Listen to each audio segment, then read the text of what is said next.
This is Machine Learning Project 3, and first I'm going to show you the pre-processing. Here you can see what we do to the abalone dataset. We read it in right here, and then we do one hot encoding for some of our categorical variables.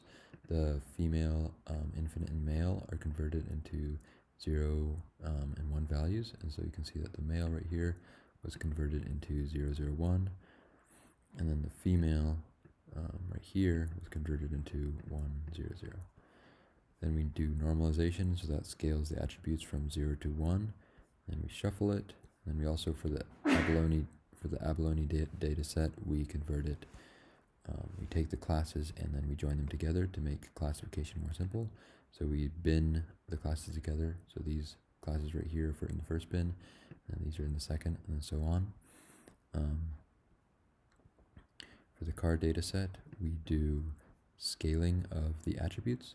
And so you can see that these categorical variables, v high, high, medium, and low, can be put on a scale. So we put them on a scale from 0 to 3. And then you can see that all the v highs up here go to zeros down here.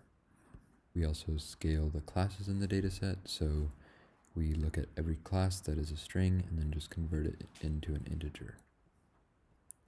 For the time-based variables in the forest fire data, we first convert it to a integer scale, and then we do circular encoding on it to convert each value into sine and cosine, so that the difference between the first and the last one could be similar, but the difference between the first and the middle one would be not very similar. This is going to be an example run of our multi-layer feed-forward network. So I'm going to run the experiment right here. You can see that we're running the feed-forward network on the machine data set, and then this is our hidden layer counts. And so we're just doing one hidden layer, and then that hidden layer has 10 nodes. Our eta value is right here, and that is our learning rate, and then our gamma value is the momentum rate. And then our max passes is how many times the data set will be looped through. So we are doing 5-fold cross-validation, and first it reads in the data set right here. And for the first fold, you can see it starts training the network, and then here are the resulting weights. And then here you can see the predicted values once we start testing our data set or our model, and then here are the actual values. So this is just for one fold, and so now we do that for the rest of the folds, and then finally it will calculate our loss functions on comparing our predicted values to our actual values, and then we have our loss functions right here.